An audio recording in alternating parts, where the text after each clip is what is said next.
गुरुर्ब्रह्मा गुरुर्विष्णु गुरुर्देवो महेश्वरा गुरु साक्षात् परब्रह्म तस्मै श्री गुरुवे नमः। तस्मै श्री गुरुवे नमः। तस्मै श्री गुरुवे नमः। बोलो समर्थ सदगुरुदेव संत श्री रामलाल जी सियाग की जय। जय बोलो शिव अवतारी महायोगी बाबा श्री गंगाई नाथ की जय। जय बोलो दशम अवतार कल की अवतार की जय। जय बोलो सनातन धर्म की जय। जय बोलो पलाना धाम की जय। जय बोलो जामसर धाम की जय। जय बोलो काजलवास धाम की जय। जय जय श्री गुरुदेव, जय श्री दादा गुरुदेव, जय माँ आदि शक्ति। जय श्री गुरुदेव, जय श्री दादा। चलिए अब जो है 7 बज गए हैं, तो गुरुदेव प्यारे श्री रामलाल जी से आके सिद्धियों की हम बात करते हैं। गुरुदेव ने हमें एक अपने आप को रियलाइज़ करने का एक मार्ग दिया है, एक दिशा दी है जिस पे कोई भी व्यक्ति चल सकता है। गुरुदेव एक संजीवनी मंत्र की दीक्षा देते हैं और 2 समय ध्यान करने के लिए कहते हैं और गुरु के प्रति समर्पण रहे, ऐसी बात करते हैं। बस इसके अलावा कुछ भी और करने को नहीं कहा जाता। गुरुदेव किसी भी प्रकार का कोई भी कर्मकांड नहीं बोलते कि धूप अगरबत्ती लगाओ, दिया जलाओ या फिर कुछ भी ऐसा कुछ करो, कुछ नहीं कहते। कहते हैं कि जैसे आप हो, जिस धर्म में आप हो, जो कर रहे हो करते रहो, कोई फ़र्क नहीं पड़ता। जो पूजा वजा कर रहे हो सब करते रहो, बस मंत्र मेरा वाला चलना चाहिए। मंत्र संजीवनी मंत्र ही एक मंत्र आपके जीवन में होना चाहिए और वो संजीवनी मंत्र होना चाहिए। बस बाकी जो करते हो करते रहो, लेकिन मंत्र जो है गुरुदेव का ही जपना। कुछ भी कर रहे हो गुरुदेव के मंत्र को जपते जपते करना। तो आप कुछ भी कर रहे हो, कहीं भी जा रहे हो, हाँ, कोई और बंदी नहीं, पाबंदी नहीं है। गुरुदेव के जो शिष्य हैं, जो मुस्लिम धर्म से हैं, वो लोग हज करके भी आ जाते हैं। गुरुदेव कहते हैं मेरे जो मुस्लिम शिष्य हैं उनको भी मैं राधा कृष्ण का ही मंत्र देता हूँ, एक ही मंत्र देता हूँ सबको, अलग अलग नहीं देता। और वो लोग हज करके भी चले आए तो कोई फ़र्क नहीं पड़ता उस चीज़ से। बस आप जब ध्यान कर रहे हो और कंटिन्यूसली जो मंत्र जप रहे हो वो संजीवनी मंत्र होना चाहिए, तभी काम करेगा, तभी पार पड़ेगी, वरना मुश्किल होगी। फिर 100% रिज़ल्ट नहीं मिलता, उसकी कोई गारंटी नहीं है मेरी।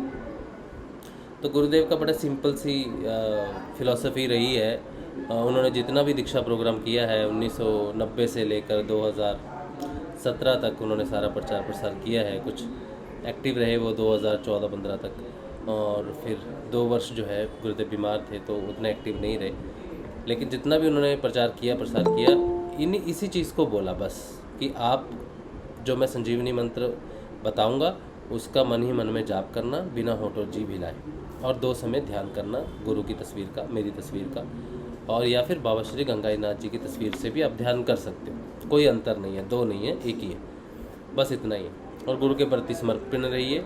और कोई भी परिस्थिति जीवन में आए, कितनी भी कठिन परिस्थिति जीवन में आए किसी भी प्रकार की, तो गुरु पे विश्वास रखना कि गुरु जो है वो बचा लेता है, गुरु जो है वो मुसीबतों से निकाल लेता है। आप बस संजीवनी मंत्र का जाप करना और गुरुदेव से प्रार्थना करना, बस इतना ही साधना है। गुरुदेव के संजीवनी मंत्र के लिए आप ऑनलाइन देख सकते हो, गुरुदेव श्री रामलाल जी सियाग संजीवनी मंत्र अगर आप लिखोगे तो आपको संजीवनी मंत्र मिलेगा। बड़ा छोटा सा ही मंत्र है, कोई बहुत बड़ा मंत्र नहीं है, छोटा सा मंत्र है बिल्कुल, और 2 ही शब्द है उसमें, और एक शब्द रिपीट होता है ताकि वो कॉन्टीन्यूटी बनी रहे, जाप करने में आसानी। तो ये सिंपल सी आराधना है, जितने भी गुरुदेव के शिष्य हैं यही आराधना करते हैं, इसके अलावा कुछ नहीं। फिर बाकी जो परिवर्तन आता है वो अंदर से आता है, ठीक है। बाहर से आपको कोई भी परिवर्तन अपने आप में नहीं करना पड़ता। अगर आप बाहर से कुछ परिवर्तन करते भी हो तो वो फिर टेम्परेरी होता है, फिर वो टाइम आने पे आप कंटिन्यू नहीं कर पाओगे, क्योंकि जब तक तो आपका मन है उस चीज़ में तब तक कर लोगे, फिर बाद में उसको कंटिन्यू नहीं कर पाओगे। तो जो भी चीज़ आपके अंदर से बदलाव आएगा, जो भी चीज़ अंदर से घटित होगी वो परमानेंट हो जाएगी। बिल्कुल पानी देना पड़ेगा, हाँ ना नॉर्मल पानी, ठीक है। तो अंदर से परिवर्तन आपके आएगा। अच्छा, ये बेसिक गुरुदेव की जो फिलॉसफी रही है उस पर रही है। गुरुदेव के लिए ज़्यादा जानकारी अगर आपको प्राप्त करनी है तो गुरुदेव जी की एक पुस्तक है इंग्लिश में, religious revolution in the world. वो आप पढ़ सकते हो इंग्लिश में। और हिंदी में भी एक पुस्तक है गुरुदेव की, पवित्र बाइबल की भविष्यवाणियाँ, वो इंग्लिश में भी है और हिंदी में भी है।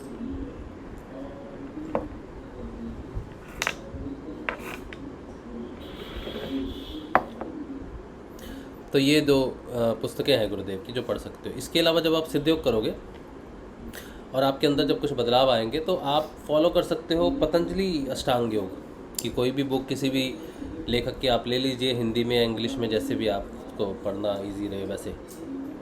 तो आप में जो बदलाव आएंगे वो पतंजलि अष्टांग योग के हिसाब से आएंगे, जो 8 अंकों का योग दिया है उन्होंने। तो उसको आप पढ़ सकते हो, उससे आपको सारे प्रश्नों के जवाब मिलेंगे, आपके अंदर आ रहे बदलाव भी पता चलेंगे, ये चीज़ें। तो एक साधक और गुरुदेव के बीच में कोई तीसरा व्यक्ति नहीं रहता है।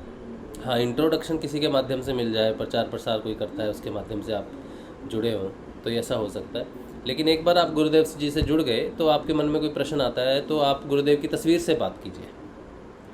गुरुदेव की तस्वीर से बात करेंगे तो गुरुदेव आपको कोई ना कोई माध्यम से, किसी ना किसी माध्यम से आपके प्रश्नों का हल जो है आपको मिल जाएगा, अपने आप मिल जाएगा। आपको जाना नहीं पड़ेगा ढूंढने के लिए किसी व्यक्ति विशेष को, या व्यक्ति विशेष को दिमाग में नहीं रखना पड़ेगा कि ये मेरी समस्या का समाधान कर सकता है या कोई बता सकता है। कुछ भी नहीं रखना, किसी व्यक्ति विशेष को अपने दिमाग में नहीं रखना। कोई प्रॉब्लम हो तो बस गुरुदेव को अपने दिमाग में रखना, गुरुदेव को कहना कि गुरुदेव ये समस्या है, समाधान चाहिए प्रभु।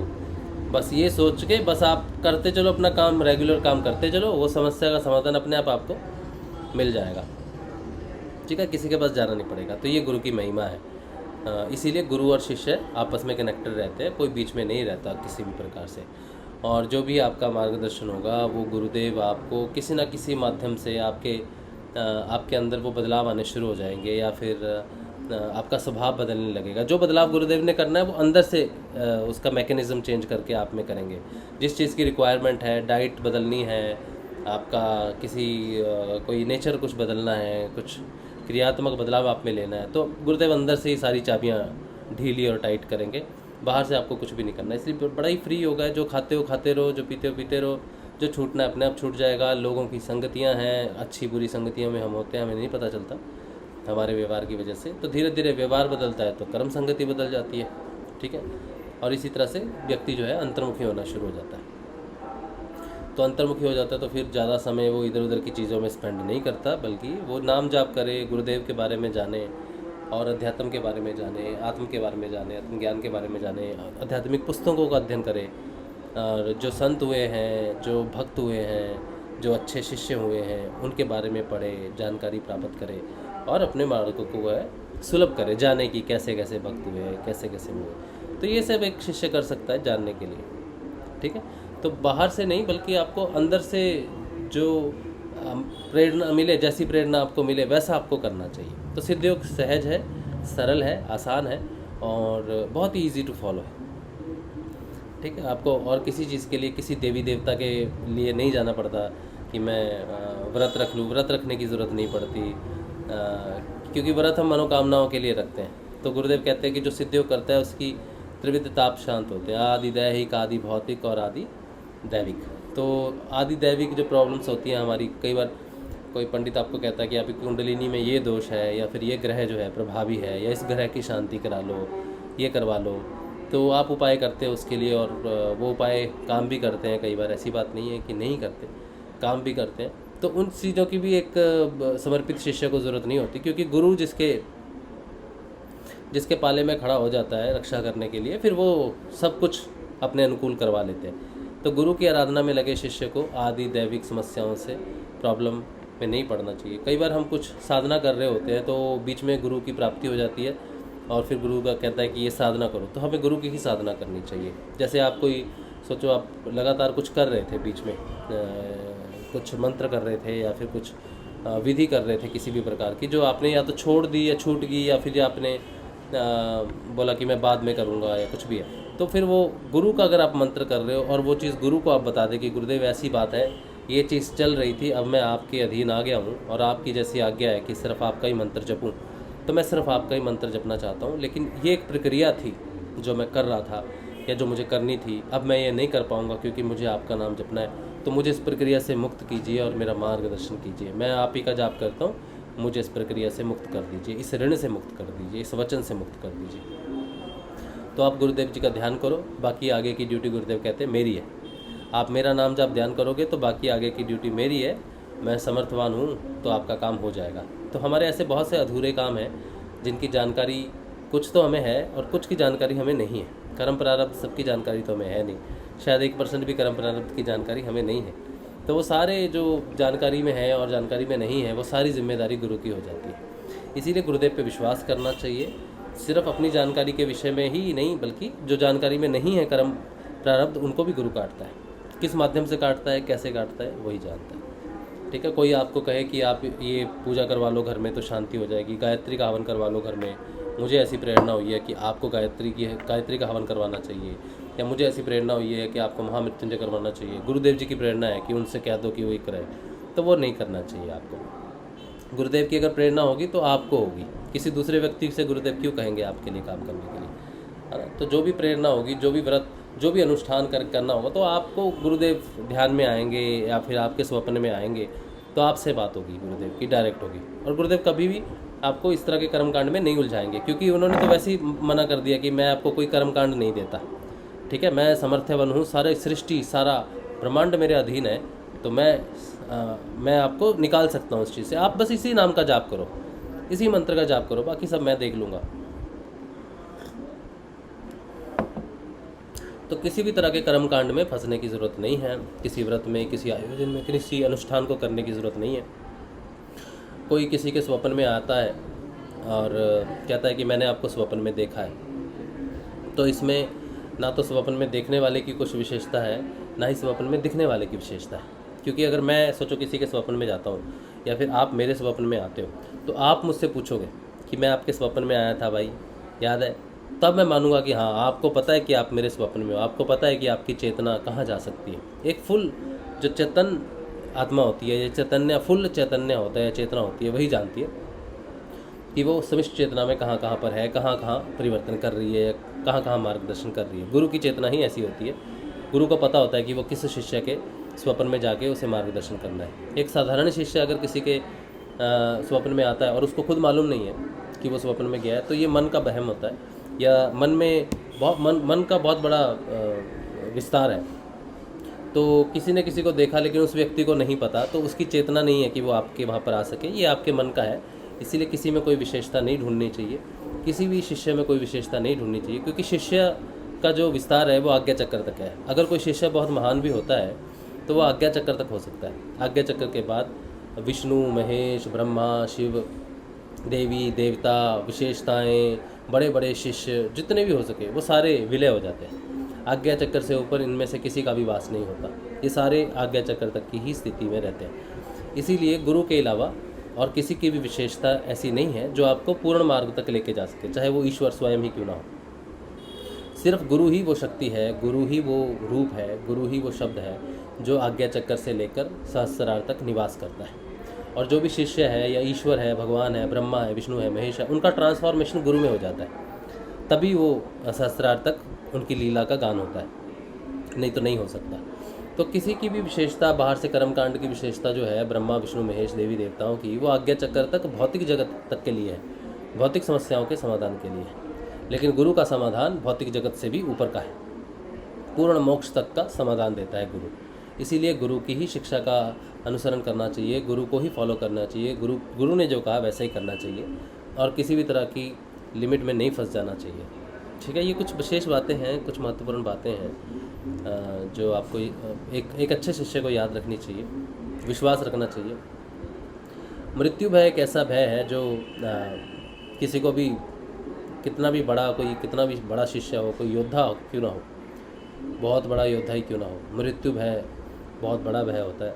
और जब मृत्यु किसी पे आती है, जब किसी पे कोई बीमारी आती है, तो उसके पाँव लड़खड़ाते हैं, डगमगाते हैं, और वो जब मृत्यु देखता है या उसको मृत्यु का आभास होता है, तो उसको फिर अपने परिवार का, अपने जीवन का, अपने गुणों का, अपने कर्मों का, सबका बोझ एक साथ सहना पड़ता है।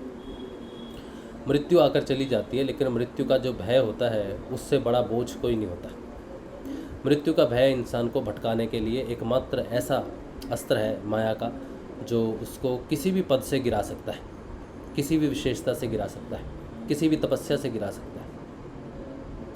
तो मृत्यु को जीत लेना एक साधक के लिए एक बड़ी चुनौती है। अगर आप प्रकृति को सब तरह से जीत लेते हो और फाइनली अगर आप कहते हो कि मैं माया को मैंने विजय कर लिया है, तो आपके हृदय में मृत्यु का भय जो है वो बिल्कुल ख़त्म हो जाएगा। और अगर किसी व्यक्ति से पूछे, कोई योद्धा है, फिट है और वो लड़ने जा रहा है युद्ध में, और उससे पूछा जाए कि आपकी मृत्यु हो सकती है, तो वो कहेगा मुझे डर नहीं, मुझे डर नहीं।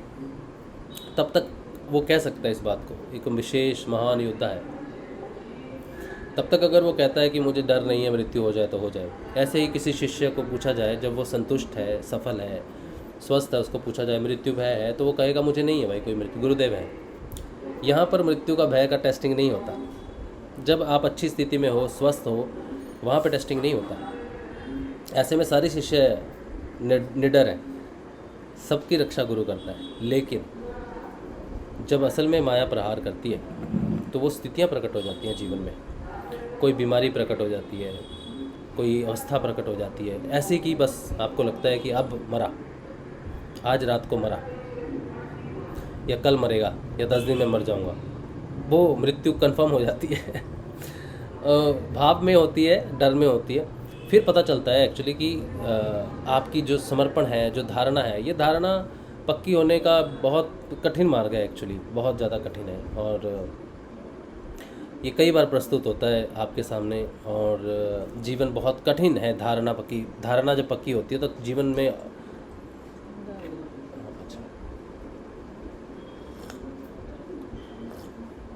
हाँ, तो जीवन में जब धारणा पक्की होनी होती है तो जीवन कठिन हो जाता है, अत्यधिक कठिन हो जाता है।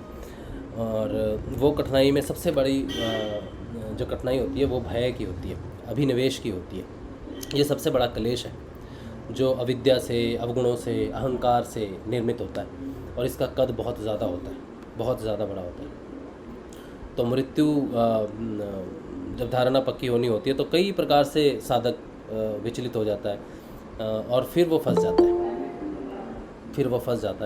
और फिर वो कर्मकांड की तरफ जाता है। डर उसको कर्मकांड की तरफ लेके जाता है। फिर वो उपाय आने शुरू हो जाते हैं, फिर वो डिपेंडेंसी आनी शुरू हो जाती है किसी दूसरे साधक पे, कि कोई मुझे मार्गदर्शन कर देगा, या कोई बचा लेगा, या कोई ऐसी विधि होगी। और ये सारे साधकों के जीवन में आता है, आपको पता भी नहीं चलता कि आपके जीवन में आके वो चला गया। और आप विचलित हुए कि नहीं हुए, आप में वो पैदा हुई चीज़, वो डर आया, ये सभी के जीवन में होती है। धारणा बार बार आपके जीवन में पक्का होने के लिए कई तरीक़ों से आती है। और अभी आप देख लो, अपने आजू बाजू देखो कि कितने लोग हैं जो आजकल एक विधि के पीछे पड़े हुए हैं, एक 40 दिन की विधि के पीछे, कहते हैं हमें लाभ भी हुआ है। उनमें से कई तो इसी स्थिति में थे जिनकी धारणा पक्की होनी थी। तो गुरु कभी भी आपको उसी स्थिति में कॉन्टिन्यूसली नहीं रखता है, वो निकाल लेता है आपको। ठीक है, आपने विधि की, उससे आप नहीं निकले, बल्कि गुरु ने आपको निकाल लिया क्योंकि आप धारणा के लिए रेडी नहीं थे। ऐसे कितने शिष्य हैं जिनको मैं स्वयं जानता हूँ और जिन्होंने विधियाँ की हैं, कईयों को लाभ हुआ, कईयों को नहीं हुआ। तो मैं यही कहना चाहता हूँ कि जीवन में जब भी कठिनाई आए, या मृत्यु दिखने लग जाए, या मृत्यु भय आ जाए, और अगर आपके पास गुरु है तो डटे रहना, सिर्फ गुरु पे ही विश्वास करना। और अगर वो समय आप निकाल लेते हो तो धारणा पक्की हो जाएगी आपकी। और धारणा एक बार में पक्की नहीं होती, धारणा को समय लगता है पकने में। ठीक है, बार बार वो समय आता है, हर बार डटे रहना, अभिमन्यु की तरह डटे रहना, भागना नहीं, चाहे रास्ता ना दिखे निकलने का कहीं भी, लेकिन अभिमन्यु डरा नहीं, खड़ा रहा। ठीक है, तो आपको गुरुदेव नहीं अभिमन्यु की तरह जाने देंगे। मैं बस योद्धा की बता रहा हूँ कि योद्धा वही होता है, शिष्य वही होता है जो धारणा को पक्की करने के लिए खड़ा रहे, किसी भी प्रकार से नहीं भागना। ये मैं किसी के विरोध में भी नहीं कह रहा हूँ, ये मैं अपनी आप की बात में कह रहा हूँ। मैं अपने आप से कह रहा हूँ कि हमें कभी भी डरना नहीं चाहिए, मृत्यु से नहीं। एक साधक को मृत्यु से कभी नहीं डरना चाहिए। आप किस स्थिति में हो, कौन हो, आपके घर में क्या है, आप क्या रिस्पॉन्सिबिलिटी पे हो, किस तरह से हो, आपसे बड़े आपके गुरुदेव हैं। अगर आप ये समझो कि आप इकलौते हो परिवार में कमाने खाने वाले, ठीक है, आपके जाने से आपके परिवार का क्या होगा, तो गुरुदेव है, आपसे बड़े हैं। ठीक है, तो कभी भी विचलित नहीं होना इस चीज़ से। जितनी आप धारणा गुरु के प्रति पक्की रखोगे उतना ही गुरु आपको कहीं नहीं जाने देगा, कुछ नहीं होने देगा। उसने साफ कहा है कि ये संजीवनी मंत्र है, इसे जपोगे तो उस रोग से नहीं मरोगे जिसे मेडिकल साइंस ने इनक्योरेबल कह दिया। आजकल सारी डिसीज़ मेडिकल साइंस आप देखो ना, सारी डिसीज़ इनक्योरेबल ही है, इनक्योरेबल डिसीज़ है, किसी का भी क्योर नहीं है उनके पास। वो मामूली सी डिसीज़ें हैं उनके पास। हाँ, कुछ एक ऑपरेटिव सर्जरीज़ हैं जिनमें मेडिकल साइंस ने तरक्की हासिल की है, ऑपरेशन है, कुछ करना है तब। लेकिन जब कोई अंग खराब हो जाता है या फिर कोई ब्लॉकेज आ जाती है तो उसको वो काट पीट के ठीक करते हैं, ठीक है, उस चीज़ को ठीक करते हैं, सर्जरी करते हैं। इसमें काफ़ी मेडिकल साइंस ने एडवांसमेंट की है। तो ऐसी कोई प्रॉब्लम है तो मेडिकल साइंस है। लेकिन कुछ बीमारियां ऐसी प्रकट हो जाती है, कुछ जीवाणु ऐसे प्रकट हो जाते हैं जिन पे मेडिकल साइंस को कुछ मालूम ही नहीं है। अब कोरोना एक जीवाणु है, छोटा सा जीवाणु है, इतना छोटा है कि मेडिकल साइंस की पकड़ में नहीं आ रहा, और वो अपने आप को म्यूट कर लेता है, हर 6 महीने में म्यूट करके नया आ जाता है, ठीक है। तो कुछ चीज़ें ऐसी हैं जिसको परम सत्ता जानती है कि वो कैसे आपको, तो भरोसा जो है ना आपका वो गुरु पे होना चाहिए। बाकी कहते हैं ना कि जीवन जो है वो फिक्स होता है, ठीक है, वो गुरु की कृपा से ही आप मिलती है, गुरु कृपा से ही आपको प्राप्त होती है, गुरु भक्ति प्राप्त होती है। और फिर जब एक बार गुरु की दीक्षा ले ली आपने, ये जो दीक्षा भी आपको मिली है ये बड़ी सौभाग्य लोगों को मिलती है। ऐसे इसके लिए लोग घर परिवार त्याग करके आश्रमों में रहते थे, पूर्ण त्याग करके रहते थे। कोई मेडिकल नहीं था, कोई असिस्टेंस नहीं थी, कुछ नहीं थी। जब हृदय से पास होते थे तो भय, मृत्यु, डर, कष्ट बहुत आता था। और भी बहुत सारे साधना पद्धति में गुरु बहुत देर तक सिर्फ बोरिंग कार्य में लगे रहते थे। सिर्फ झाड़ू लगाओ, 5-5, 6-6, 7-7 साल तक सिर्फ झाड़ू लगाना है, खाना तैयार करना है, इधर देखना है, कुछ नहीं हो रहा जीवन में, बिल्कुल बोरिंग लाइफ। ऐसा लग रहा था पता नहीं क्या, और कुछ है भी गुरु में, कुछ है कि हमसे झाड़ू लगाने के लिए बुलाया। ऐसी चीज़ों में गुरु उलझा के रखता था, सिर्फ धारणा पक्की करने के लिए। अगर किसी शिष्य को गुरु कहे कि 20 साल उसको रखे, बताए ना कि उसको, हाँ तुझे तेरा काम होगा, तो एक काम कर, तू रोज़ ना उठ के बस ये फूल तोड़ के या रख दिया कर पूजा के लिए, और थोड़ा झाड़ू कर दिया कर। और वो व्यक्ति रोज़ कर रहा है, 20 साल तक कर रहा है। अब आप सोचो कि 20 साल में उसकी जो एक निष्ठता होगी, कभी ना कभी उसको लगेगा कि गुरु आज मुझे बुलाएंगे, आज कुछ कहेंगे कि बेटा यहाँ बैठ मेरे सामने, मैं तेरे बारे में कुछ कहना चाहता हूँ, तेरी तारीफ़ करना चाहता हूँ। कोई तारीफ़ नहीं, उल्टा गुरु कहेंगे यार तू झाड़ू आजकल ठीक नहीं लगा रहा, ये तुझे यहाँ बोला था साफ़ करने के लिए, यहाँ देख रहा हूँ यहाँ कचरा है, वहाँ कचरा है, ये सब है। आप अब मेहनत करोगे, गुरु और आपको कहेगा यार कुछ मज़ा नहीं आ रहा, फूल भी तूने ऐसे ही ला रहा है तोड़ के, कुछ क्या कर रहा है। तो आपकी क्या भावना वैसी बनी रहेगी। तो अगर वो 20 साल तक भी गुरु उसको बिठा के रखे, वही काम करता रहे, तो गुरु, अगर वो गुरु के साथ है, अगर गुरु की डांट खा के भी साथ में है, सब कुछ है, तो गुरु कितना प्रसन्न होगा। 20 साल या 30 साल या जितनी भी उसकी तपस्या की उसने लेनी है परीक्षाएं, ऐसी होती थी पहले, ऐसी लंबी परीक्षाएं होती थी शिक्षा दीक्षा देने से पहले, कि घर बार छोड़ के तो आ गया, सब कुछ छोड़ के तो आएगा, तू लायक है कि नहीं है, पहले ये तुझे जानना ज़रूरी है। लेकिन गुरुदेव रामलाल जी सियाग ने कहा ना, 20 साल तक गुरु शिष्य रहेगी इसकी संभावना भी नहीं है, तो मैं 20 साल का भी माफ़ कर देता हूँ। 20 साल का जो ऋण था ना, माफ़ कर दिया तुमको, जो करना है अभी कर देता हूँ, ठीक है। परीक्षाएं साधना में होती रहेंगी, देते रहना, परीक्षाएं करते रहना, चलते रहना, बस शुरू कर दो काम। तो वो इतना लंबा समय जो शिष्य आते थे छोड़ के ब्रह्मचर्य का व्रत रखना, ये सब करना, वो सारा गुरुदेव ने हटा दिया। और जब जीवन में धारणा पक्की होने के लिए कुछ विशेष परिस्थितियाँ प्रकट होती है, और ये मैं खुद के अनुभव से कह रहा हूँ, जब मृत्यु का भय प्रकट होता है तो माई का लाल खड़ा रहे, कोई माई का लाल खड़ा रहे ना उसके सामने, तो वो पास हो जाएगा। और सारे डगमगाते हैं, क्योंकि हम सभी घिरे हुए हैं परिस्थितियों से, माया से, परिवार से घिरे हुए हैं।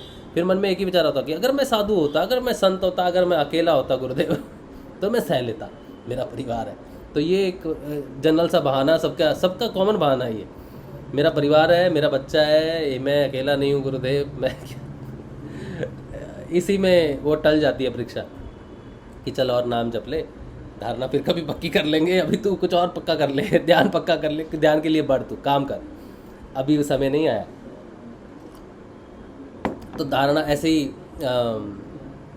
किसी को कोई डिसीज़ है, वो डिसीज़ को लेके परेशान रहता है, नहीं ठीक होता है, तो फिर इधर उधर भागता है, कोई व्रत करने के लिए कह देता है, कोई जैसे कल एक गुरु बहन बात कर रही थी कि शिव जी के ऊपर 7 बार जल चढ़ाना है, या कोई अभी गुरु भाई हैं वो कहते हैं कि ये कर लो 40-45 दिन कर लो तो समस्याएं सॉल्व हो जाती होंगी, ज़रूर हो जाती होंगी। लेकिन बात ये है कि आप टिके नहीं, अपने टिके नहीं रहे आप, और जो धारणा पक्की होनी थी आज, उसके लिए अब पता नहीं कितने साल लगेंगे। आध्यात्मिक उन्नति के लिए धारणा पक्की होनी ज़रूरी है, और धारणा आसानी से पक्की नहीं होती, ये मैं अपने अनुभव से आपको बोल रहा हूँ। ठीक है, जब जीवन में परिवर्तन आता है ना, तो अपहिल आती है, ऊंचाई आती है, रास्ता बिल्कुल प्लेन नहीं होता। जैसे जीवन में परिवर्तन आना है ना, तो सामने दिखेगा वो एक दौड़ होती है। उस दौड़ में क्या करते हैं ना, एक तो सिंपल दौड़ के भाग के पूरी करते हैं, एक होती है जिसके रास्ते में पानी होगा, थोड़ा सा मिट्टी, ये सब भर देंगे, मतलब मिट्टी वो भर देंगे, क्या बोलते हैं उसको, मड होता है ना, वो भर देंगे, और वो रास्ते में वो डंडे लगा देते हैं, उसके ऊपर जंप मार के आपको जाना पड़ता है। ठीक है, तो वो एक एथलेटिक एक इवेंट होती है। तो वो देखता है कि वहाँ पर मेरा अपहिल है, वहाँ पर मुझे जंप करना है, नहीं तो मैं या तो मड में गिरूँगा, ठीक है, मिट्टी में गिरूँगा, नहीं तो मुझे जंप करना है। तो वो पीछे से अपने आप को तैयार कर लेता है, वहीं से अपने आप को तैयार कर लेता है, और फिर वहाँ से जंप करता है, ठीक है, और जंप कर पाता है। लेकिन अगर वो सीधा ही चलता रहे और देखे कि यार छोड़ो हटाओ, साइड से निकल जाता है, उसके पास साइड से निकलने का रास्ता रहता है, ऐसा नहीं है कि नहीं है, उसके पास रास्ता रहता है साइड से निकलने का। लेकिन फिर वो देखने वाला पीछे से देख रहा है, भाई ये तो नहीं, इसका नहीं हुआ, इसको डिस्क्वालीफाई कर दो, फिर से दौड़ाओ इसको, फिर से दौड़ाओ। तो साधना में भी अपहिल्स आती हैं, और जितनी साधना में मुश्किलें आती हैं, जितनी मुश्किलें आएंगी ना, वो आपके लिए बेहतर है।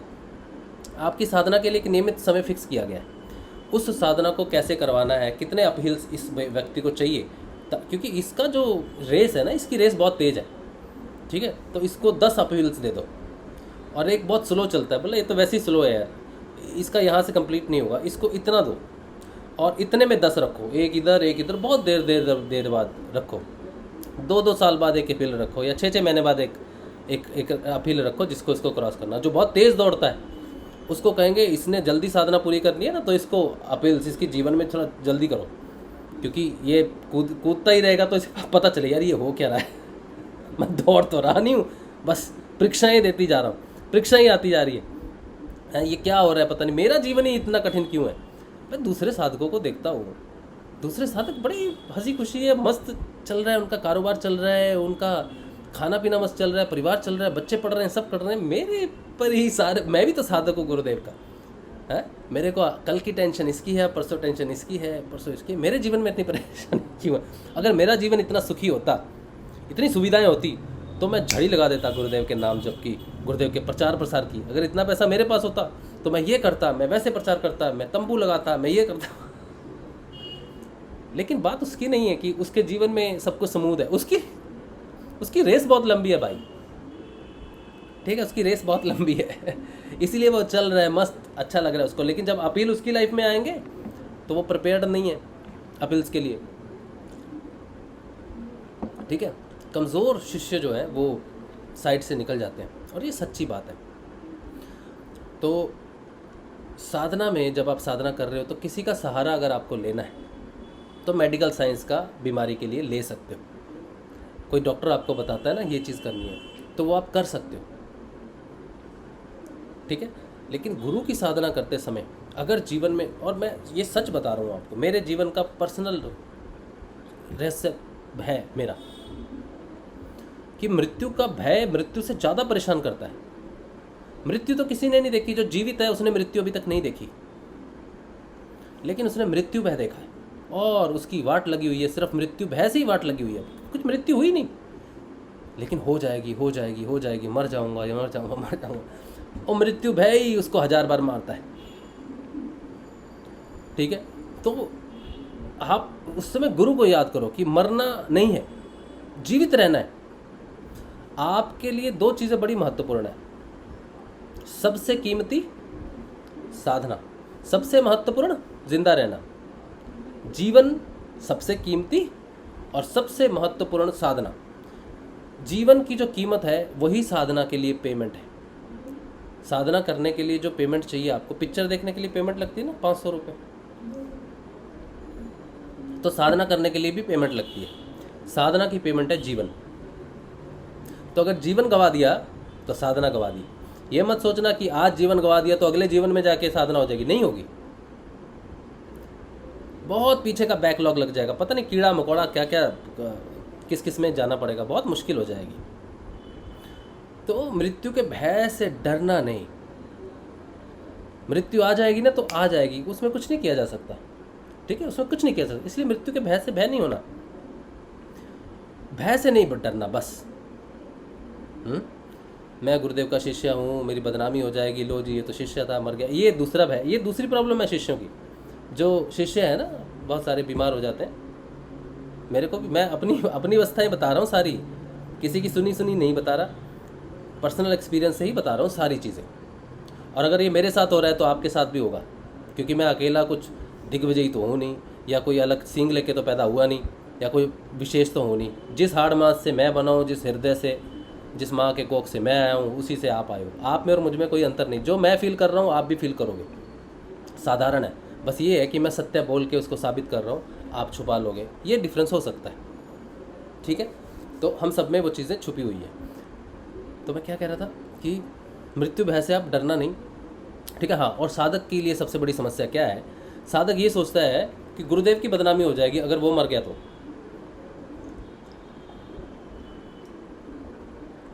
साधक मर गया तो लोग कहेंगे ले जी गुरुदेव का बड़ा प्रचार प्रसार करता था, बड़ी बात करता था, मर गया।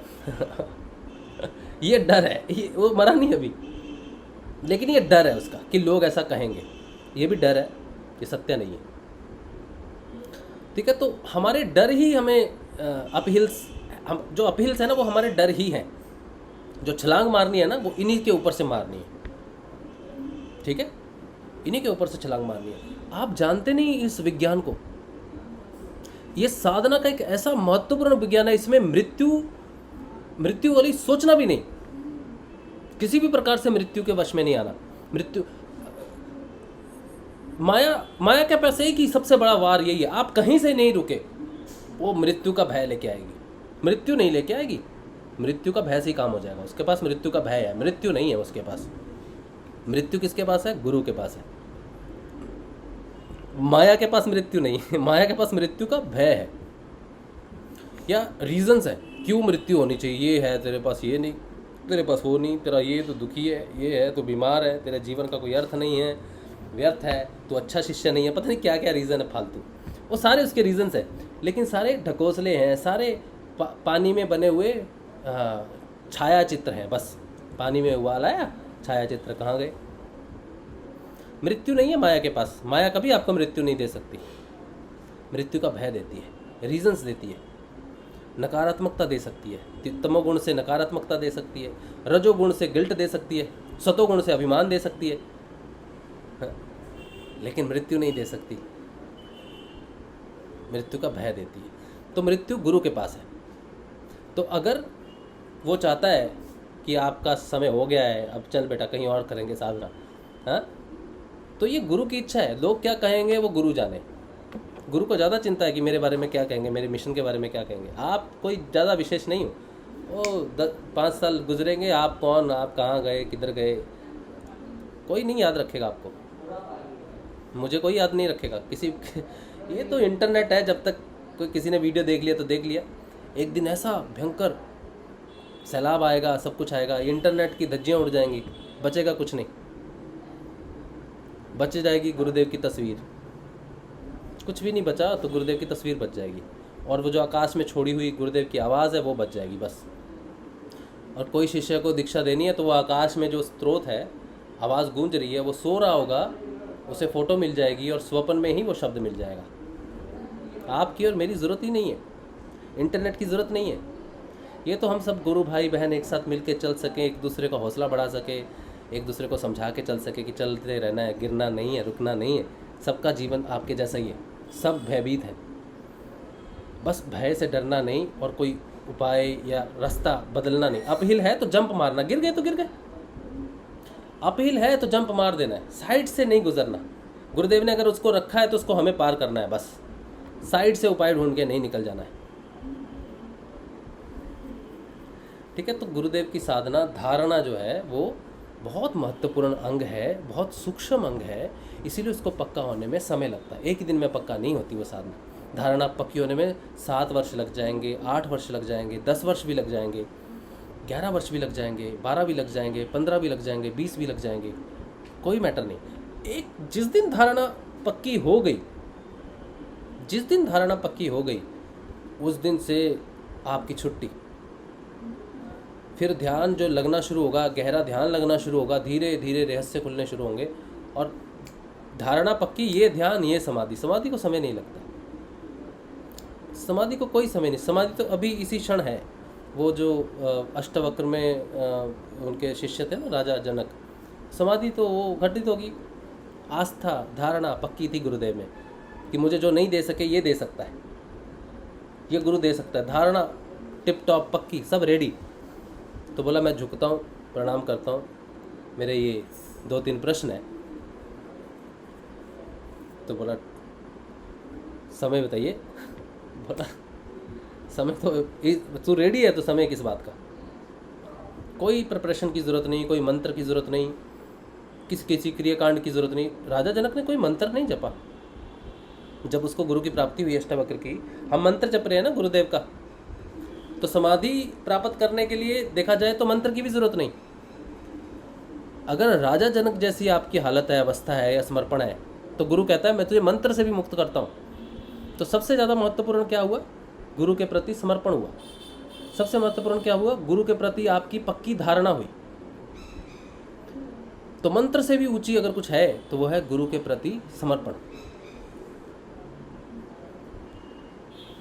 गुरु के प्रति समर्पण। कोई मंत्र नहीं जप पाता कि मुझे मंत्र नहीं जप होता, बड़े परेशान होते, मैं मंत्र नहीं जप पाता। तो गुरु के प्रति समर्पित हो जाइए, गुरु को नमस्कार कीजिए, गुरु को प्रेम कीजिए, जो खाते हैं उसको खिलाइए, उनका हालचाल पूछिए, गुरु जी को अपनी वाणी में रखिए, हर जगह रखिए। राजा जनक इसी चीज़ की उदाहरण है, आप सबके लिए उदाहरण है। जो बोलते हैं कि मुझसे मंत्र नहीं जपा जाता, तो वो आपके लिए अष्टावक्र बन जाएंगे। गुरुदेव आपके लिए अष्टावक्र बन जाएंगे और आप गुरुदेव के लिए राजा जनक बन जाओगे।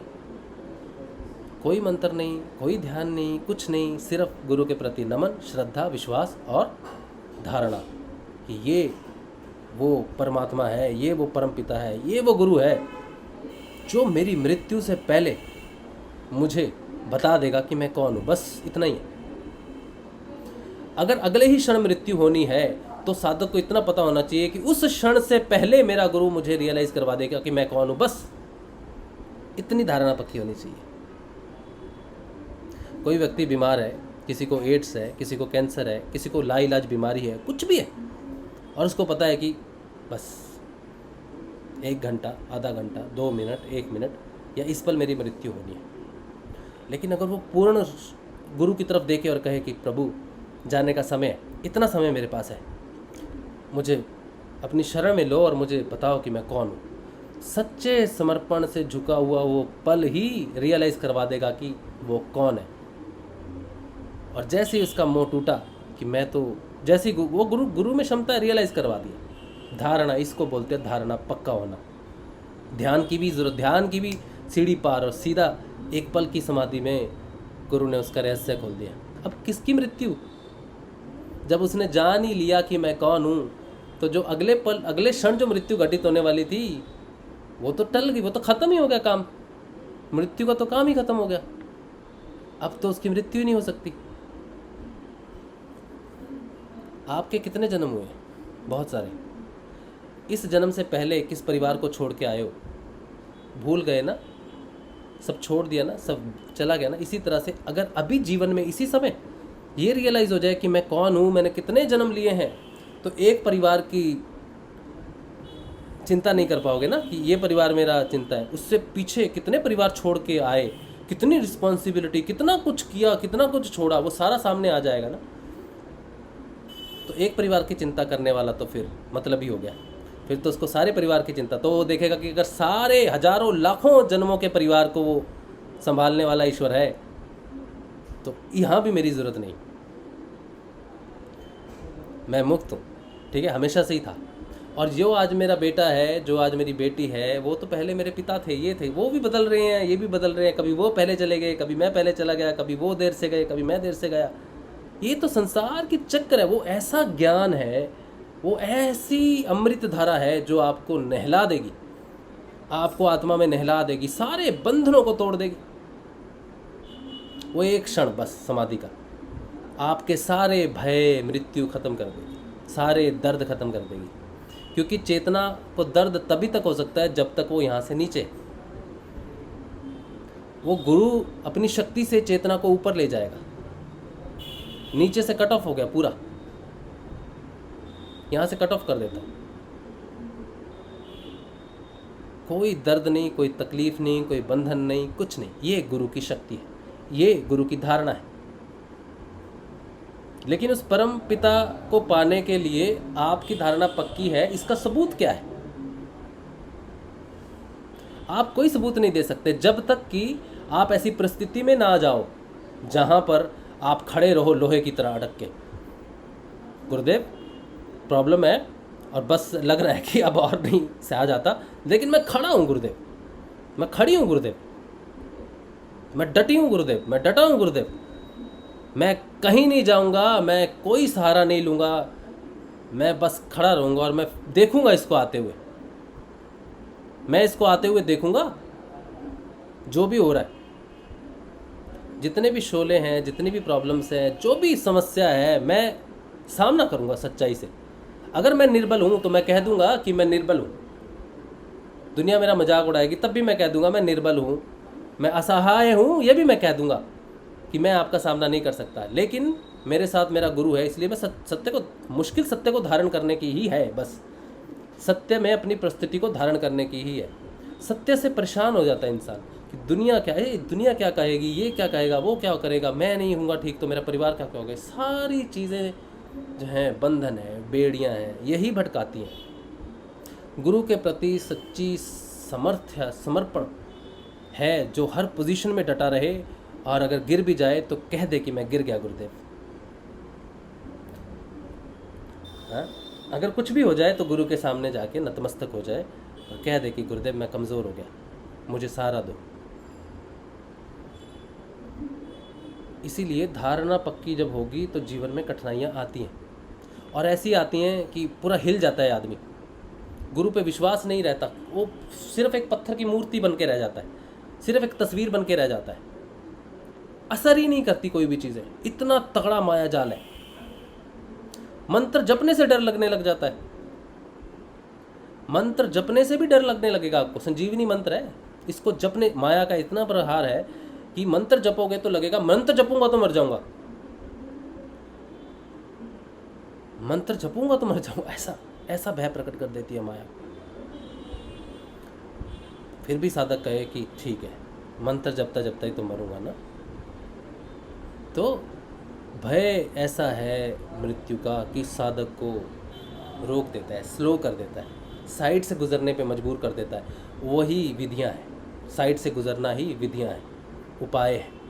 बाहर की भौतिकता में फंसना है, बंधन है, डर है, भय बना रहता है। अभिनिवेश ऐसा क्लेश है जो तोड़ना अति अनिवार्य है धारणा पक्की होने के लिए। इसलिए जीवन में कितनी भी विषम परिस्थितियां आए,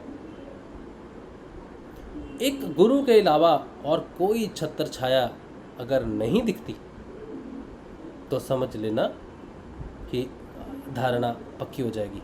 और एक ही बार में हो गई, हाँ, धारणा पक्की जब धीरे धीरे होगी तो धीरे धीरे ध्यान भी बढ़ने लगेगा,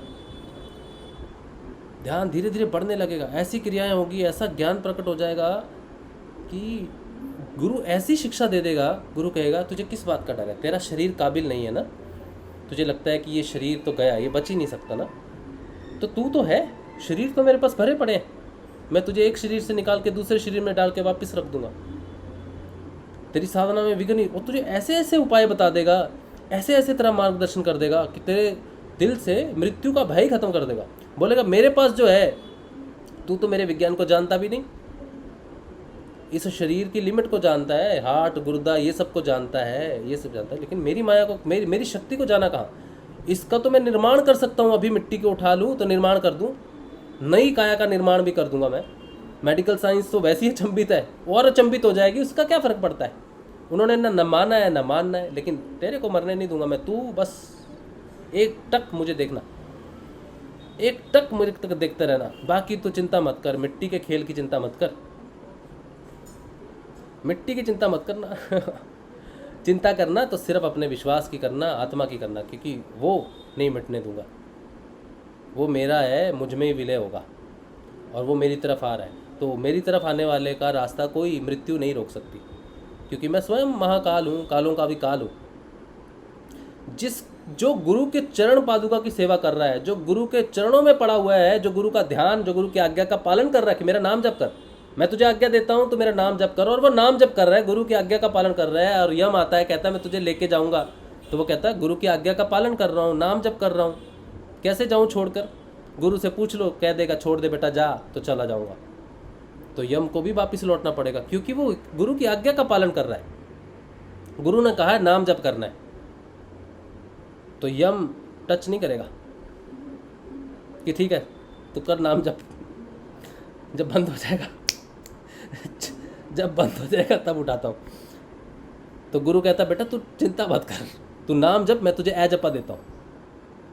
ए जपा तो बंद ही नहीं होता, तो खड़ा रहने दे यमराज को, तू इतना सघन नाम जप कर ले, मैं तेरे को ए जपा जाप दे दूंगा।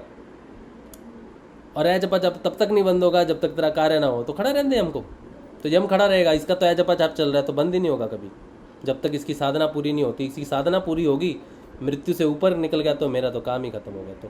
तो गुरु के पास इतने तरीके हैं बचाने के। गुरु के पास, गुरु कालों का काल, महाकाल, यमों का यम, महायम है। यम का साम्राज्य कहाँ तक है? यहाँ हृदय में, हृदय प्राणों को लेके जाता है, वो हृदय से आत्मा को लेके जाता है एक जगह से दूसरी जगह, ट्रांसपोर्टेशन करता है, ट्रांसपोर्टर है यम, एक्चुअली ट्रांसपोर्ट करता है यहाँ से वहाँ, है तो ट्रांसपोर्टर है, लेकिन मालिक नहीं है आत्मा का, ट्रांसपोर्टर है। He is not your owner, he is your transporter. तो ओनर कौन है? गुरु है। तो वो कहेगा, गुरु कहेगा कि इसको ट्रांसपोर्ट नहीं करना है, ये मेरा है, इसको तो यहीं रहने दे। तो यम कहेगा हाँ भाई मेरा काम तो ट्रांसपोर्टेशन का है, जब कहेंगे इसका टाइम हो गया, ट्रांसपोर्ट इधर से उधर करना है, तो मैं कर दूंगा। और यम की मैं खास बात बताऊं, यम जैसा मित्र नहीं, यम जैसा गुरु नहीं। जो मृत्यु भय आता है, ठीक है, तो आप कठोपनिषद पढ़ना। अगर जीवन में कभी मृत्यु भय आए, यम से डर लगे ना, तो कठोपनिषद पढ़ना। एक उपनिषद है, पहला उपनिषद है कठोपनिषद। उसमें यम के बारे में बताया है। और यम साधक को देख के इतने प्रसन्न होते हैं, सच्चाई को देख के इतने प्रसन्न होते हैं, सच्चे शिष्य को देख के इतने प्रसन्न होते हैं। शिष्य को देख के यम सबसे ज़्यादा खुश तब होते हैं जब उन्हें कोई सच्चा शिष्य दिखता है। यम की प्रसन्नता सिर्फ और सिर्फ सच्चे शिष्य को देख के होती है, सबसे ज़्यादा प्रसन्न होते हैं वो, और उसकी रक्षा स्वयं करते हैं। कठोपनिषद पढ़ना। उसमें नचिकेता एक साधारण बालक है, यम जी के पास जाता है, तो यम कहता तू सब ले ले बेटा, लेकिन तू रहस्य मत पूछ। सारे लोभ लालच देते हैं यम उसको, लेकिन वो कहता है नहीं वो सब छोड़ दो, आपके दर्शन हो गए तो बाकी सब तो मुझे वैसे ही मिल जाएगा, बस आप रहस्य बताओ। तो इतने प्रसन्न होते हैं, इतने प्रसन्न होते हैं यम, उसे वरदान देते हैं, और चिरजीवी जितना चाहे उतना जी ले, सब कुछ देते हैं। तो अगर आपके अंदर सच्चाई है गुरु के प्रति, तो आपकी रक्षा करने का पहला कर्तव्य यम को देते हैं गुरुदेव। जिस मृत्यु के भय से माया डराती है, वही मृत्यु का राजा यम आपकी सुरक्षा में खड़ा हो जाता है, आपके हृदय के अर्ध गिर्द चक्कर लगाता है, स्वयं रक्षा करता है, क्योंकि ये शिष्य है गुरु का, इसकी मृत्यु नहीं हो सकती। तो यम के बारे में जानोगे तो आप हैरान हो जाओगे, ये ऐसा सिद्धांत है और हम मृत्यु से डर रहे, और हम सोच रहे कि हमारी मृत्यु हो जाएगी, हम छोड़ो, हम दुखी हो गए, तंग हो गए। तो पहला बैंत यमराज ही मारेगा। अगर गुरु की आज्ञा का विरोध करके हम किसी भी प्रकार से अपनी इच्छा से या फिर परेशान होकर अपने शरीर को त्यागते हैं, सुसाइड करना, आत्महत्या करना, वो सब करना, तो पहला बैंत जो मारेगा एक्स्ट्रा, वैसे तो वो मारेगा ही, लेकिन एक्स्ट्रा मारेगा 5 या कितने मारेगा मुझे नहीं पता, लेकिन ये फर्ज बनता है उनका कि तू एक ऐसा गुरु को प्राप्त किया, उसका नाम जप किया और तूने उसको गवाया जिसकी सबसे ज़्यादा ज़रूरत थी, तो एक्स्ट्रा बैंत उसको मारने चाहिए, और भी वो भी प्राण निकलने से पहले, और प्राण निकलने के बाद तो एक्स्ट्रा उसको लगाने चाहिए अच्छे से। और यमराज ऐसे ही करेगा। इसीलिए शिष्य को चाहिए ये जागरूकता कि जिस मृत्यु से तुम डर रहे हो, जिस मृत्यु की तरफ तुम सोच रहे हो कि जाने से सब कुछ ठीक हो जाएगा, वो समाधान नहीं है, वो अंधी गली है, और जीवन ही एक रोशनी है, बस एकमात्र प्रकाश जीवन है। और मनुष्य जीवन में रह के, मनुष्य शरीर में रह के ही उस परम पिता को प्राप्त किया जा सकता, अन्यथा कोई रास्ता नहीं है। एकमात्र मनुष्य जीवन, मनुष्य शरीर ही आपको लेके जा सकता है उसकी तरफ। इसी में ही है रास्ता। वो सारे रास्ते, पशुओं के रास्ते आपकी रीढ़ की हड्डी तक आते हैं। जितने भी पशु पक्षी, जानवर, जंगल, वृक्ष, पौधे, जल, थल, जो कुछ भी है, वो सारे रास्ते आपकी रीढ़ की हड्डी तक आते हैं बस। और रीढ़ की हड्डी से वो रास्ता सीधा सुषुम्ना होके यहाँ तक जाता है, सिर्फ मनुष्य शरीर में, कोई देवी देवता का भी नहीं, सिर्फ मनुष्य शरीर का वो अंतिम रास्ता। और इसको छोड़ दिया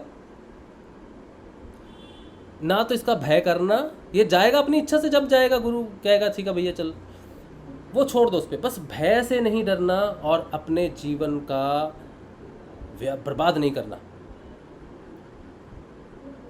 अपने जीवन को अपने हाथों से बर्बाद नहीं करना। कितने भी कष्ट आए इस शरीर के ऊपर में, भौतिकता में, इज्जत जो घर वाले नहीं करते, दुनिया नहीं करती, कोई चिंता नहीं।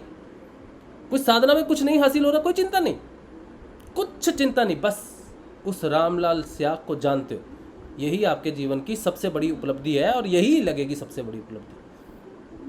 और आप उसके शिष्य हो, इससे बड़ा आपने कुछ नहीं पाया। सारे जीवनों को इकट्ठा करके उसका जो कहते हैं ना, मेरे पास इतना सारा कुछ है, इसका समेट के मुझे कुछ दे दो, तो समेट के जो मिला वो मिला गुरु।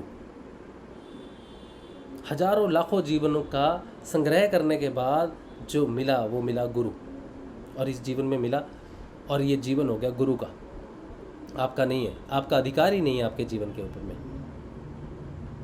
और जिस चीज़ पे आपका अधिकार नहीं है उसको आप हानि नहीं पहुंचा सकते, और डर भी नहीं सकते। अगर आप डर रहे हो तो भी आप हानि ही पहुंचा रहे हो उसको, इसलिए डरो मत, डटे रहो।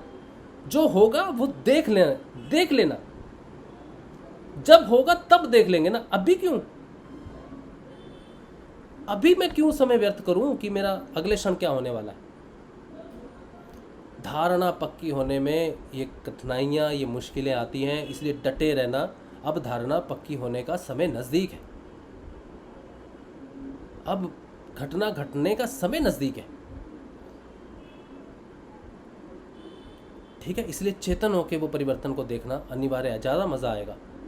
चेतन शिष्य जब परिवर्तन को देखेगा ना अपने आसपास घटते हुए, तो ज़्यादा अच्छा लगेगा, एक अंधे की तरह नहीं। इसीलिए अपने अंदर उस भय को ख़त्म करना ज़रूरी है, क्योंकि आने वाला तांडव बहुत भयंकर है, ठीक है। इसलिए आप आज उस भय से मुक्त हो जाओ, बिल्कुल मुक्त हो जाओ। गुरु की शरण में है, इसलिए पहली पुकार और आखिरी पुकार गुरु को ही होगी। ये जीवन भौतिकता की पूर्णता के लिए नहीं, बल्कि आध्यात्मिकता की पूर्णता के लिए है। इसीलिए एक निष्ठ होके उस मंत्र का कॉन्टिन्यूसली जाप करो।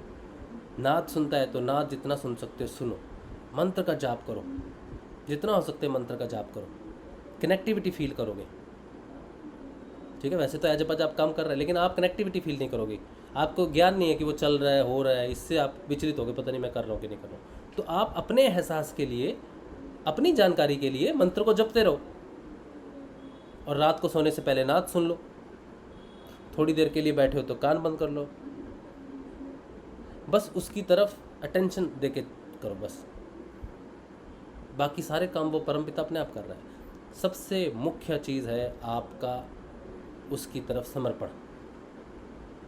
और अभी आप सबको बहुत समय हो गया है, ठीक है, तो अभी धारणा के लिए विशेष बल दीजिए और अपने आप को संभालिए, हर परिस्थिति में संभालिए और एक अच्छे शिष्य होने की पेशकश रखिए। सारी कायनात, स्वयं ब्रह्म पिता, स्वयं यम मृत्यु के देवता आपकी रक्षा के लिए सुदृढ़ है, खड़े हैं कि बेटा तू अपने गुरु के प्रति समर्पित तो हो। देख तुझे पता चलेगा कि हम गुरु के ही भक्त हैं, सारे हम सब गुरु के ही भक्त हैं। ईश्वर की बहुत लोग तपस्या करते हैं, गुणगान करते हैं, सब कुछ करते हैं, लेकिन यम उनको छोड़ता नहीं, ले जाता है। लेकिन गुरु की सेवा में लगे हुए शिष्य को यम छेड़ता नहीं।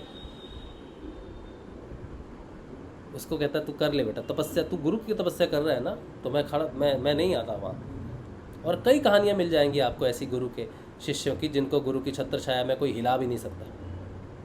गुरु का अपमान तो संसार की कोई ताकत नहीं कर सकती, कोई भी नहीं, ना ब्रह्मा, न विष्णु, न महेश, न काल, न महाकाल, कोई नहीं कर सकता। गुरु की अवहेलना इस चराचर में, इस ब्रह्मांड में कोई नहीं कर सकता।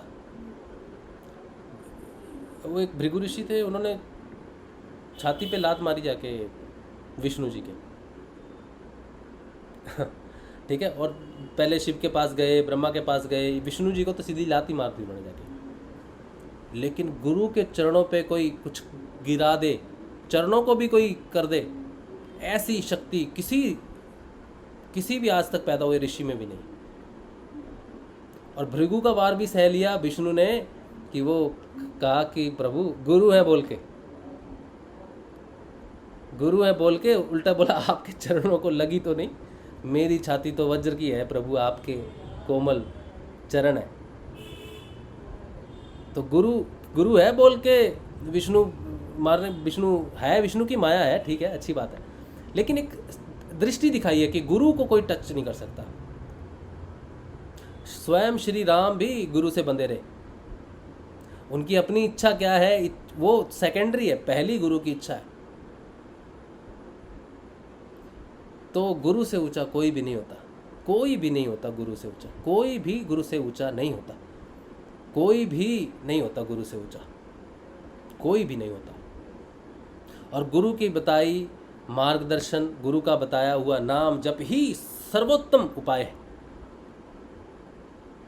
बहुत सूक्ष्म परीक्षाएं होती हैं, बहुत सूक्ष्म परीक्षाएं होती हैं,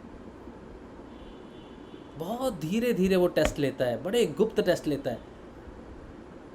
वो हमेशा सजग है, सचेत है, आपके पास है, हमेशा छोटी छोटी चीज़ों में परख करता है, छोटी छोटी चीज़ों में निखार के निकाल के लेके जाता है, सहारा देता है, गिरने नहीं देता, गिर के उठा लेता है।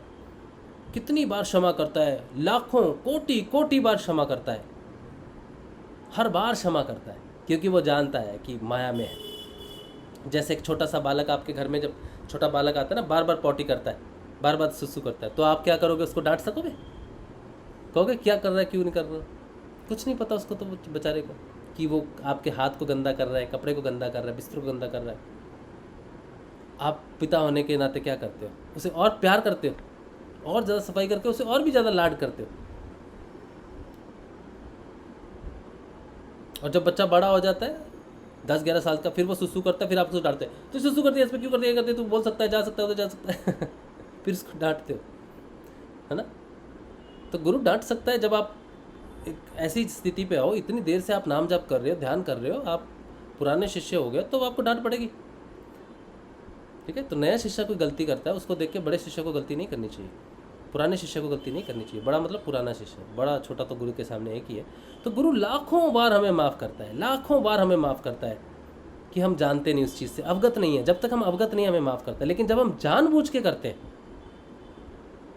हमें पता होने के बाद भी कि गुरुदेव जो है वो हमारे इस तरह से बता के गए हैं, जानकारी नहीं है तो कोई कर रहा है बेचारा, उपाय कर रहा है, कुछ नहीं पता उसको, तो उसकी कोई गलती नहीं, उसको क्षमा कर दिया जाएगा। लेकिन जब जानकारी होने के बाद भी किया तो गुरु उसको डांट लगाएगा, डांट लगाएगा, कोई परेशानी नहीं है, डांट तो खानी पड़ेगी गुरुदेव की थोड़ी सी, तो डांट खानी पड़ेगी। गुरु तो प्यार करता है, छोड़ेगा तब भी नहीं, लेकिन डांट तो पड़ेगी ना। तो यही निवेदन है कि आपकी धारणा पक्की होने के लिए जीवन में कठिनाइयों का आना ज़रूरी है, नहीं तो आपको पता ही नहीं चलेगा धारणा चीज़ क्या है। चलो ठीक है, तो ये है कुछ चीज़ें हैं जो उम्मीद है कि हम सबके काम आएंगी चीज़ें, और हमारी धारणाओं को विशेष बल देंगी और हमें सजग रखेंगी अपने गुरु के प्रति, चेतन रखेंगी हमारी साधना के प्रति, और ईमानदार रखेंगी एक दूसरे के प्रति। और सबसे बड़ी बात है कि मूल्य जो है जीवन का क्या है वो समझ में आएगा हम सबको, क्योंकि वही मूल्य साधना का है। साधना को क्या मूल्य चाहिए? जीवन। एक ही टिकट है साधना की, जीवन। तो जीवन की सुरक्षा ही आपका पहला कर्तव्य है, ठीक है, उसके बिना नहीं कुछ हो सकता। तो ये रहा आज का सेशन। अगर आपका कुछ प्रश्न हो तो ले सकते हैं, वरना फिर श्री गुरुदेव की जय हो। यूट्यूब पे मैं देख लेता हूँ एक बार।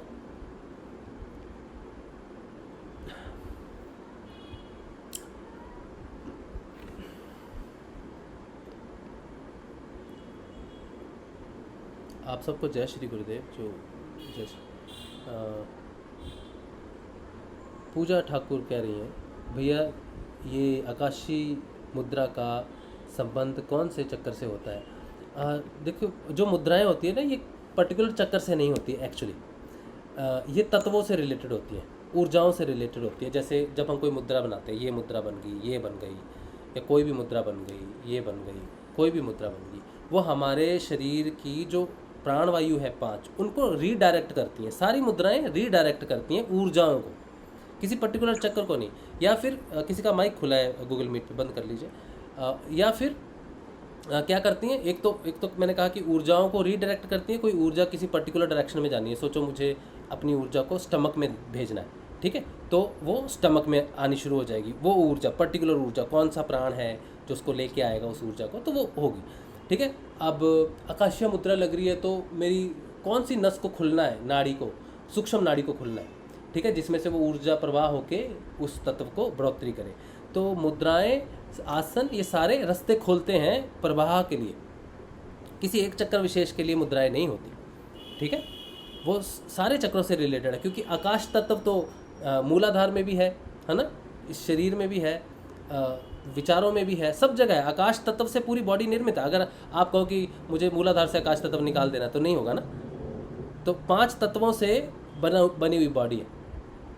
तो मुद्राएं और आसन सिर्फ प्रवाह नियोजित करती हैं, नियंत्रित करती हैं, डायरेक्ट करती हैं। इसीलिए तो बैठते हैं, पद्मासन में बैठते हैं, मुख्य आसन है पद्मासन, उसमें सारी प्रवाह जो है वो ऊपर बढ़ना शुरू होता है। कुंभ मुख्य आसन में प्रवाह, ध्यान सुषुम्ना नाड़ी की तरफ चलना शुरू हो जाता है, ध्यान लगना शुरू हो जाता है। तो मुद्राओं में कोई विशेषता नहीं, आसनों में कोई विशेषता नहीं, विशेषता सिर्फ और सिर्फ आपके बदलाव में है, ठीक है। तो कोई भी मुद्रा लगे, कुछ भी लगे, कभी उसमें फंसना नहीं, या नहीं समझना मुझे ये लग गया तो ये हो गया।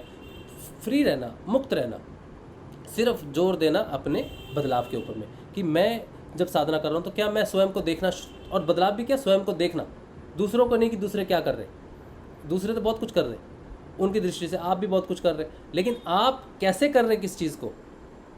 साधना में दृष्टि सिर्फ तीसरी आँख, अगर आपको लगता है कभी खुल जाएगी, तो तीसरी आँख खुलेगी तो आपके लिए खुलेगी। कोई दूसरा क्या कर रहा है उसका ज्ञान आपको हो जाएगा, ऐसा नहीं होगा।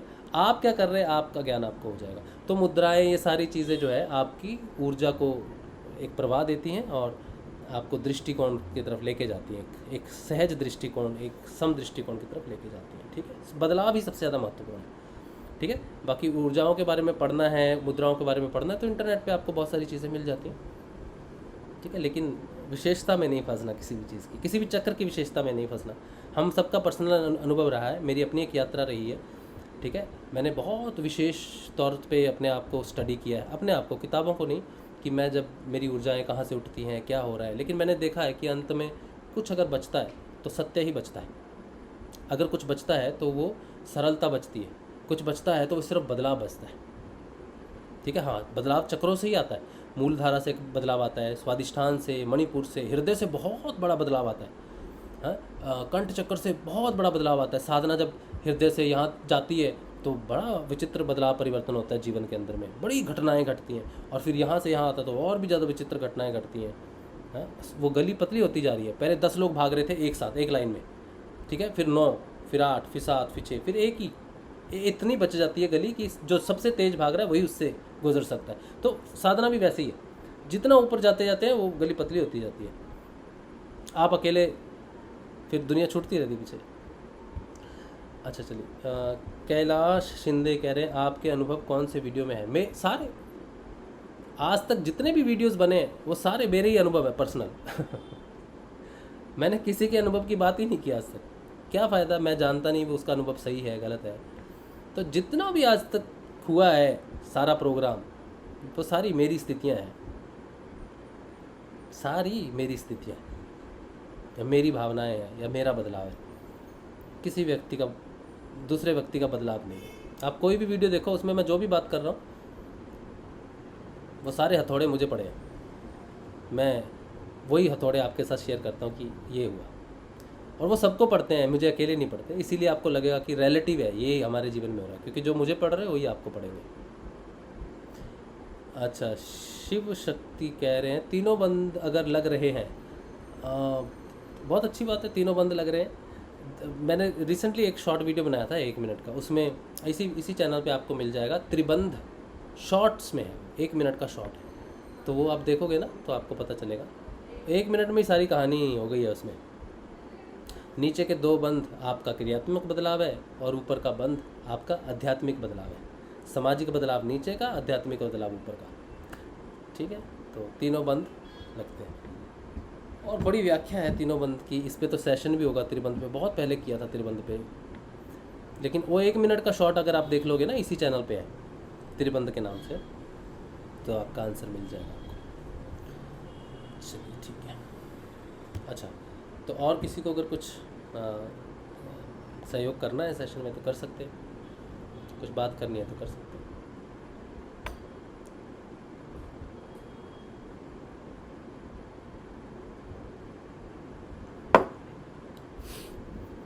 चलो छुट्टी फिर। बढ़िया। तो आज का सेशन यही रखते हैं गुरुदेव प्यारे श्री के चरणों में। कल मिलेंगे सुबह के ध्यान में, सुबह 6:30 बजे। जय श्री गुरुदेव, जय श्री दादा, जय श्री गुरुदेव, जय श्री दादा गुरुदेव, जय श्री जय श्री।